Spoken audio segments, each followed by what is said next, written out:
I think there's no denying na mga Pinoy mahilig mag-trade, no? Mahilig mag-futures trade, mahilig mag-leverage, mahilig mag-times 5, times 10.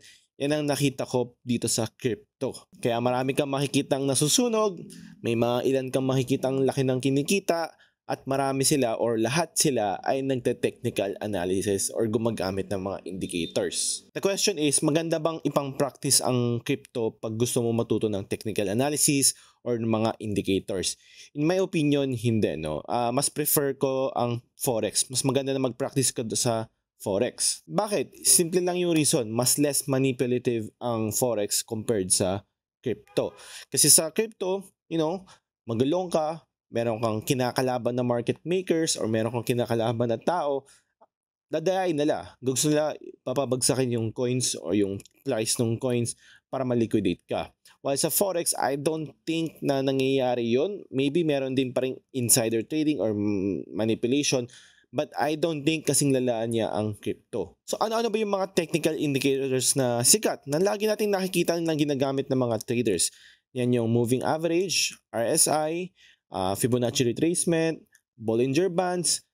Itong indicators ito yung madalas mong makikita sa mga nagpo-post na mga TA nila, whether sa online or sa Facebook or sa TikTok. And I personally believe na mas magandang i-practice itong mga technical indicators na to sa Forex kaysa sa crypto. But this video is not about technical indicators. Hindi ako magtuturo sa inyo ng technical indicators dito. Ang share ko sa inyo sa video to ay isang Forex platform kung saan pwede mong pagpraktisan itong mga indicators na to. Pero teka lang, ano ba ibig sabihin ng Forex? Baka kasi ilan sa inyo hindi alam ano yung Forex. So Forex stands for Foreign Exchange Trading. No? Alam naman natin, di ba? 1 USD equals to 56-55 pesos. So behind the scenes, meron din yung chart kung saan aakit ba, babagsak ba, meron din ganyan. So ang tawag doon sa platform kung saan doon tayo magte-trade ng Forex, ng mga USD, ng mga PHP ay IUX. So bakit IUX ang ni-recommend kong platform pag gusto mo mag-trade ng Forex or gusto mo lang matuto ng technical indicators? First of all, easy to understand siya. Very user-friendly yung interface niya, so hindi ka malilito, hindi siya very complicated. And minimum deposit lang niya is $10. So ganun lang kababa, around 550 pesos. Wala silang komisyon at mababa lang yung spread nila. Ano ibig sabihin nun? Mas mababa yung trading fees or mga fees na kailangan mong bayaran every time na nag-trade ka. And the most important of all is accessible ang trading platform na to sa mobile. So alam naman natin, halos lahat tayo, meron tayong cellphone, doon tayo minsan nagtitrade. So pwede ka din mag-trade through mobile. Pero ang IUX ba ay isang Forex trading platform lang ba? Hindi po, isa po siyang CFD trading platform. So meron din silang commodities. Kung meron kang gustong bilhin na stocks, meron din sila. Kung meron kang gustong bilhin na crypto like Bitcoin, Ethereum, meron din sila. Next, ipapakita ko sa inyo yung mga importanteng features ng IUX. I-demonstrate ko sa inyo yan, katulad ng demo account.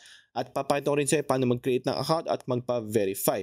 So if gusto mo gumawa ng account, leave ko na lang yung link sa description. Nandun yung referral link ko. So once na na-click mo na yung link sa description, ang unang mo kailangan gawin is, syempre, basahin mo muna to, i-check mo muna yung mga features nila. Then after that, mag-open ka ng account. So pipili mo yung country mo. Syempre, most of you galing sa Philippines. So click natin Philippines. Agree ka lang. Then nilagay mo yung email address mo. Then magpa-verify ka. Magsisend siya ng code sa email mo. Ipipaste mo lang dito. Then after that, gagawa ka ng sarili mong profile para dito sa IUX. So, nilalagay ka ng username mo. Next is, kailangan mo i-verify yung account mo. Kailangan mo magpa-KYC. So, click mo lang yung verify now at check niya kung ano yung taste profile mo, no? Yan, pipili ka ano bang mga balak mong i-trade or balak mong i-invest. Stocks, cryptocurrencies, Forex, and click mo lang yung next. Pero kung wala ka idea dito, pwede mo i-click yung I have no investment experience. So, click mo lang yung next. Short-term investor ka ba? Long-term ka ba? Or gagamit ka ng mga trading bots dito sa IUX? Nasa sa inyo yan. So let's say, sabi natin, short-term investor ako. Magkano capital mo? Maybe $1 to 1,000.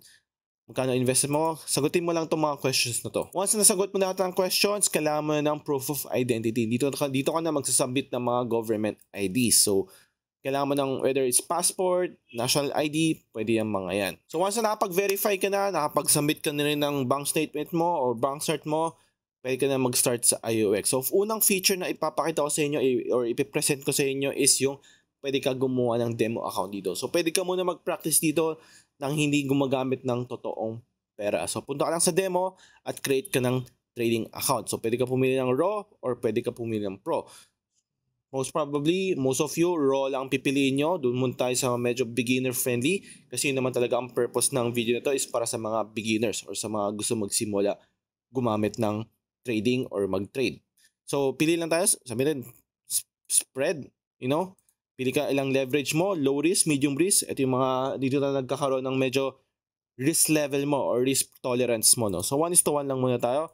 Gawa tayo ng password natin. Then amount is bahala, no? Confirm lang natin kasi demo account lang naman to. So para magamit natin yung demo account natin, punta ka lang sa platforms, then click mo lang tong go to IOX web trade. Dito tayo mag-start mag-trade na. So here makikita mo, ito yung very familiar na nakikita natin sa Facebook, sa mga nagpo-post ng mga traders. Ayan, yung mga green and red candles. So here, ang gamit lang natin is demo. So pipili tayo sa top right, pili natin is yung demo lang. So demo account na gamit natin, pwede tayo mag-buy and sell na dito. So pwede ka na mag-take profit. It's up to you, no? Pwede ka na gumamit ng mga iba-ibang indicators na sikat na na-mention ko earlier in this video. Pwede ka na mag-practice dyan. Pwede ka rin ibahin yung time frames. Pwede ka rin magpalit ng mga stocks na gusto mong i-trade, whether sa forex. Ayan, ito yung mga forex natin. Kung gusto mo sa crypto, meron tayong Bitcoin, BNB, Polkadot, meron din tayo yan. Kung gusto mo ng mga mas maliliit na mga minor na currencies, mga hindi ganun kasikat or hindi ganun kagandang exchange pair, yan, meron din tayong index, meron din tayong mga commodities, gold, silver, meron din tayong mga stocks like Apple, Google, Amazon. So, kumpleto dito sa IOX. Now, that's the demo account. Yan yung pinaka-main feature na feel ko magagamitin nyo kagad yan once nakapag-verify na kayo dito. Ano naman yung next? So, let's say, ready ka na, no? Ready ka na maglagay ng totoong pera, ready ka na maglagay ng investment mo or capital mo. Ito yung second feature na meron sa IOX, which is yung mga campaigns and promos nila. Kung titignan mo dito sa top center, meron silang trading competition kung saan meron kang chance makakuha ng 12,000 or maybe may portion ka dun sa 12,000 sa price na yon.